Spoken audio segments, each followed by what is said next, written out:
We begin this morning on the big news last night of what was simultaneously a big night and a foregone conclusion for former President Donald Trump in the Iowa caucuses. CBS News projects that Trump got 51% of the Republican vote in the Hawkeye state, even more than expected. It is a historic landslide victory. As for the race for the very distant second place, Ron DeSantis beat Nikki Haley just barely. And those results are enough to keep them both on the campaign trail. But Vivek Ramaswamy's run is over. The businessman suspended his campaign after finishing fourth. Tony is in Des Moines leading our coverage. He's at the Smoky Row Coffee House. I love the name of that place. And last night, he was inside a caucus room as people's handwritten notes were counted. That was fascinating to watch, Tony. Good morning to you. Yeah, good morning, Gail. Good morning, everyone. It's one of the most charming traditions in American politics, those handwritten pencil ballots here in Iowa. And we are now one step closer to that Biden-Trump rematch that very few voters seem to want. And speaking of very few voters, last night's turnout was the lowest in at least a decade. Get this, just 15% of registered Republicans participated. Still, we got to say it was a decisive win that gives the frontrunner momentum and also helps him with that storyline he's been pushing, one of inevitability. Our experience last night was in Polk County. We were at a caucus site where no doubt the cold and the ice kept some people away. But the presence of Donald Trump in the race also brought some voters out. In fact, we saw dozens of Democrats and independents at our site switch their party registration so they could participate and cast a vote for a Trump alternative, according to the caucus chair, who said they actually ran out of paperwork to accommodate everyone. They had to run out to someone's house and get more. For more on last night's results, though, and that's a pretty interesting indicator. Really had to do that? Yeah, they really had to do that. Ed O'Keefe is joining me here at the table and at Smoky Row. Ed, good morning. 2 mornings in a row, Tony. Good to see you. This was the big victory the Trump campaign was hoping for, and it cements his GOP frontrunner status. Nikki Haley and Ron DeSantis also punched their tickets out of Iowa. The question is, how much further will they go? Iowa, thank you. We love you all. Former President Donald Trump in Iowa last night taking his first big step in his historic bid to return to the White House. This is the first because the big night is going to be in November when we take back our country. Trump trounced his closest Republican rivals. I want to congratulate Ron and Nikki. Florida Governor Ron DeSantis outpaced polls and came in a distant second, but it was the place he needed to continue his campaign. In spite of all of that they threw at us, everyone against us, we've got our ticket punched out of Iowa. Former South Carolina Governor Nikki Haley finished third, but argued her strength in the next-up contests in New Hampshire and her home state ensures she's now Trump's top opponent. Tonight, Iowa made this Republican primary a two-person race. So how did Trump win Iowa? With broad support across the GOP spectrum, with men, women, older voters, and critically, younger voters, groups he lost in 2016.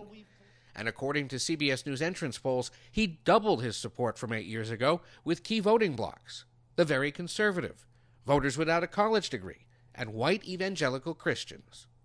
And Trump dominated among the top issues of concern to caucus goers, immigration and the economy. Iowa also helped shrink the field, and when businessman Vivek Ramaswamy dropped out, he threw his support behind the former president. Now going forward, he will have my full endorsement. Now, Trump is hoping to leverage his Iowa landslide as the race moves on, and he focuses more attention on President Biden. He is the worst president that we've had in the history of our country. Last night, President Biden acknowledged Trump's win in a fundraising appeal, hoping to build on the record $97 million his re-election campaign and Democrats took in the fourth quarter. As for Trump, he's now in New York City and poised to attend yet another court hearing, this time the second defamation trial brought by the author E. Jean Carroll. Tony, all of it a reminder. This campaign season runs through places like Iowa, but also a bunch of courtrooms. Yeah, a lot of courtrooms as well. The courtroom is the campaign trail. But people are also going to be in New Hampshire, Ed. Thank you very much. And speaking of New Hampshire, that vote is now just 1 week away. And forgive me for this next quote, people of Iowa, but a governor of the state of New Hampshire once said, and again, direct quote here, the people of Iowa pick corn, the people of New Hampshire pick presidents. Ouch, but he did have a point. In 5 of the last 7 GOP primaries without an incumbent, New Hampshire did, in fact, pick the eventual nominee. Caitlin Huey-Burns is there in New Hampshire. She's made her way. I think it's a little warmer and a little more predictive. Caitlin, good morning. Hey, good morning, Tony. Well, we've got a little bit of snow on the ground here in New Hampshire to compete with you all in Iowa, but New Hampshire is a place that has long offered some hope for candidates coming off of losses in Iowa. And this time, Nikki Haley is hoping to make this a competitive race with Donald Trump. But she's hoping to tap into independent voters here in this state who play an outsized role in the primary. In New Hampshire, supporters of Nikki Haley weren't waiting on Iowa. Hi there. As Iowans caucused Monday, we spent time here with canvassers for a super PAC backing the former UN ambassador. Greg Moore is the group's senior advisor. More than twice as many people will be voting in New Hampshire than will be caucusing in Iowa for a state that's less than half the size. Does New Hampshire take any cues from Iowa? There hasn't been, in a non-incumbent election, there hasn't been a situation where the Iowa caucus and the New Hampshire primary were won by the same person since 1976. You know Iowa starts it. You know that you correct it. One reason New Hampshire goes its own way, those registered as independent or undeclared make up more than 39% of voters in the state and can cast ballots in the primary.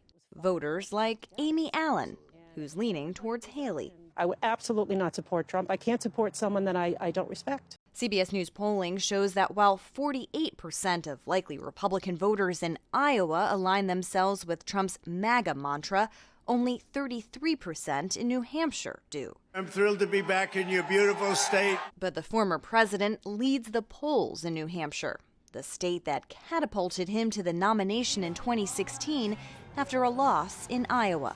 You started it. Remember, you started it. This time, Haley is hoping New Hampshire starts something for her.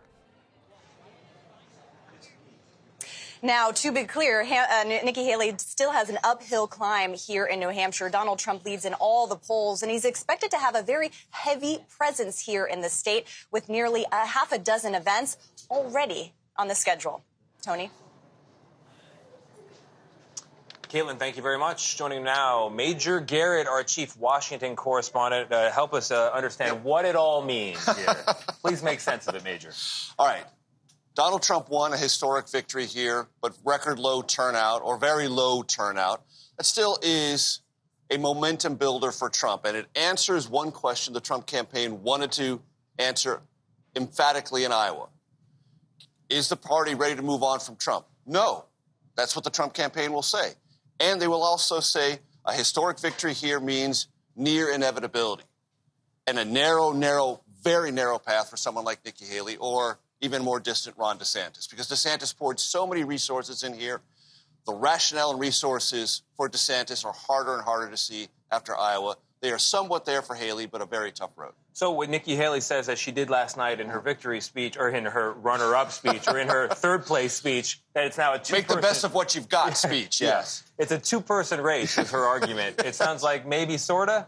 So look, does New Hampshire lay down better for Nikki Haley than Iowa? Absolutely. She wasn't organized here. She was a late arrival, essentially. Getting a respectable third is okay for Haley. And what you saw last night, Tony, at the caucus site, Democrats coming to register. That's much harder in Iowa than it is in New Hampshire. Not only is it easier to do it there, there's a greater history of that there. Yeah. So if Nikki Haley is talking about lightly attached Republicans, Democrats, independents, New Hampshire really does make that much more viable for her. The one problem for Nikki Haley, among others, is she has not gotten the full brunt of the Trump attack, and she's going to get it in New Hampshire, and she better be ready for it. You know, the Biden people would say everyone's calling this a landslide for Donald Trump, but look, almost half of Republicans said they don't want the guy, so isn't that a sign of weakness? Yes and no. For Trump, he only got 24% of the caucus in 2016, and he became the Republican nominee. He got 52.5% last night. That puts him on a pretty sizable path. And it's also an answer to something that has been persistently hovering around Trump. Do your legal problems create political problems? And the answer so far is not only no, but heck no. They just don't. They create a rallying effect that is almost as potent as the general Republican satisfaction with him as the incumbent former president that they well remember. And what's interesting here in Iowa, Tony, and if the Trump campaign can replicate this in other states, he's going to be incredibly hard to beat. He's the incumbent, he's the challenger, and he's the victim. Yeah. That is, for him, and it was proved here in Iowa, a potent combination. Major Garrett, thank you very much. You made meaning of it indeed. I appreciate it. Guys, in New York, as I send it back to you, I do have to point something out, not for nothing. The decision last night by the AP, many news organizations, including CBS, to project a win for Donald Trump just 30 minutes into the night while some people were still caucusing. Most people were still caucusing. It did not go well. It did not go over well inside the site where I was. I wanted to get some more information. I did. So based on what I know here, our call was because of information that we share with other news organizations that is gathered by the precinct pool reporters who go in person to caucus sites. They poll Iowans as they enter about who they're going to vote for. We vet the information, and then we make that call, that projection. While there is a process, and many had caucused already, and the caucuses had begun statewide, it meant that in my particular location, and this is true for other locations as well, no one had in fact cast a ballot when news alerts started going off on people's phones, and just all the energy drained out of the room. I have to say, there's got to be a better way to do it than that. I was thinking that exact same thing, sitting watching at my kitchen table. How do we call it so early when people still haven't even written down their ballots yet? I was wondering that exact same thing. And we're very lucky you were in the room to report that, Tony. Yeah. Thank you. We begin this hour with the Republican presidential race after Donald Trump's overwhelming win at last night's Iowa caucuses. It wasn't even close. Trump won 51% of the vote, 30% more than his nearest rival. Florida Governor Ron DeSantis finished second. Former UN Ambassador Nikki Haley was just behind. Trump is the first Republican candidate ever to top 50% of the vote in Iowa. That's despite all his legal challenges and what some call his extreme rhetoric. Nikki Haley joins us now from the next battleground in this Republican contest, New Hampshire. Madam Ambassador, good morning. Good morning from snowy, beautiful New Hampshire. It's great to be with you. Ambassador, all good presidents are tested by adversity. You have some. Why is this race not over? We're just getting started. I mean, Iowa's the first, then New Hampshire's the first in the nation, then we go to the first in the South and South Carolina. This is what plays out in presidential elections. It's a marathon. It's not a sprint. And we're taking it one step at a time. Iowa was very good to us, but we are super excited to be here in New Hampshire and go ahead and make this even stronger. Anything you're going to do differently, Ambassador? Well, I think, look, we've been here for 11 months now, campaigning, doing it the New Hampshire way, making sure that we answer every question, touch every hand, and be the last person to leave. And so we're going to book it this entire week to continue doing what we've done for 11 months, and it's paid off. It's why we're a stone's throw away from Trump, and it's why I think we're going to be even stronger in New Hampshire. Ambassador, 30 points in Iowa is more than a stone's throw, but let me accept your claim coming out of Iowa, which is that it's a two-person race. Well, I'm talking about a stone's throw in New Hampshire. I'm talking about a stone's throw in New Hampshire. If you look at the fact Iowa's behind us, we're looking at New Hampshire and South Carolina. If you look at both of those races, it is a two-person race going in. So let's accept for a moment that it's a two-person race. Campaigns are job interviews, and so that makes you both a candidate and a job reference for the front runner. You watched him up close. Many who watched former President Trump up close said he is unfit to be president. You won't say that, and it appears that you can't, and I wonder if this is an obstacle for you in your party, because if you were to say that, anything you would identify as a character flaw in Donald Trump would be seen by Republican voters as a compliment. If you can't say, somebody watched him up close, that he is unfit to be president, why shouldn't voters pick the guy with more experience? I mean, John, if you listen to my speech last night, I basically said that no one wants to go back to the same old thing that we've always had. 70% of Americans don't want to see Trump or Biden. The majority of Americans disapprove of both of them. Both of them put us $1 trillion in debt that our kids are never going to forgive us for. So, look, I have said both are caught up in their grievances and investigations, and Americans want to move forward with a new generational leader. You guys want me to hate Trump. Some people want me to love Trump. I don't hate or love him. I call it out like I see it. And when I see something wrong, I say it. I've said I don't think he needs to be the next president. I'm going to be the next president. And so we want to move forward so that he's no longer a part of the conversation, that we leave the chaos of the past and we move forward with the solutions of the future. But if it's a two-person race, it's not crazy to ask about the other person in the race. You watched him up close. Is Donald Trump fit to be president? I told you up close what he is. I think that chaos follows him. I've said that over and over again. Rightly or wrongly, chaos follows him. And we can't have a country in disarray and have a world on fire and go through 4 more years of chaos. And so, look, there's no more better way to say someone should not be president than to run against them. So I am running against him because I think we need a new generational leader. I'm running against him because the majority of Americans agree with me. They don't want to see Trump and Biden again. And I'm running again because if you look at the polls in New Hampshire, we're a stone's throw away from him. We got one more fella to catch up to, and we're going to get it done. Governor Haley, it's good to see you. How do you convince some of Trump voters to vote for you? It's interesting. The latest poll shows yesterday 65% of the caucus voters still do not believe that Joe Biden legitimately won this election.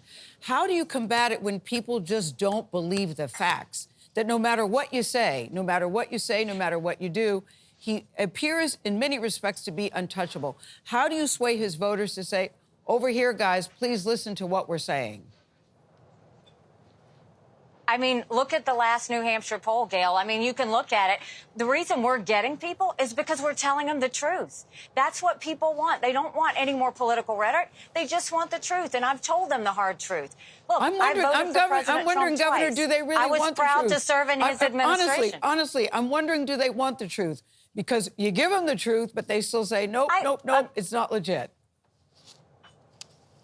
Look, Americans do want the truth, but they want the truth about the things they care about. They want the truth about why inflation is high and what we're going to do about it. They want the truth about why only 31% of 8th graders in our country can read, and they want to know what we're going to do about it. They want the truth on why our border is open and what we're going to do to secure it once and for all. They want the truth on why we don't have law and order in this country anymore. And they want the truth on what we're going to do to prevent war. That's what they want. That's what I've heard in over 75 town halls.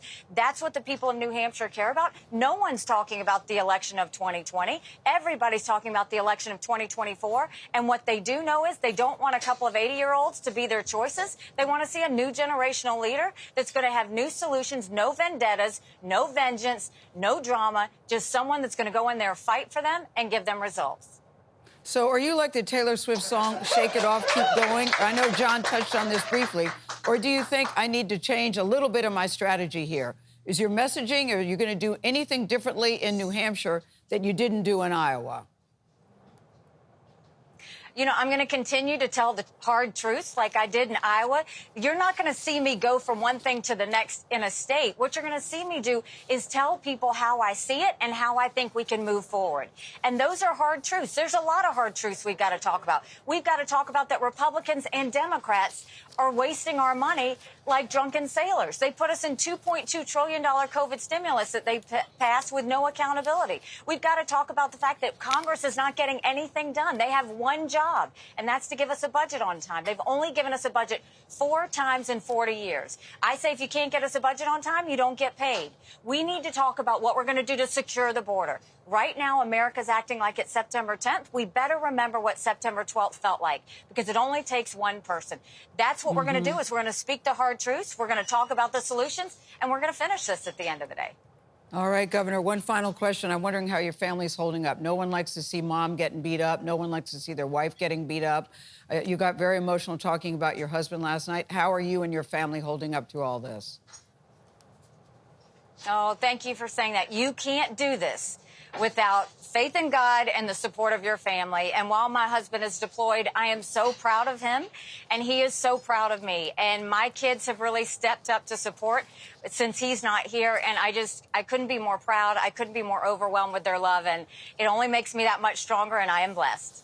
All right, Nikki Haley, thank you so much. I know we haven't seen the last of you. We'll talk to you a little bit later on. Thank you so much.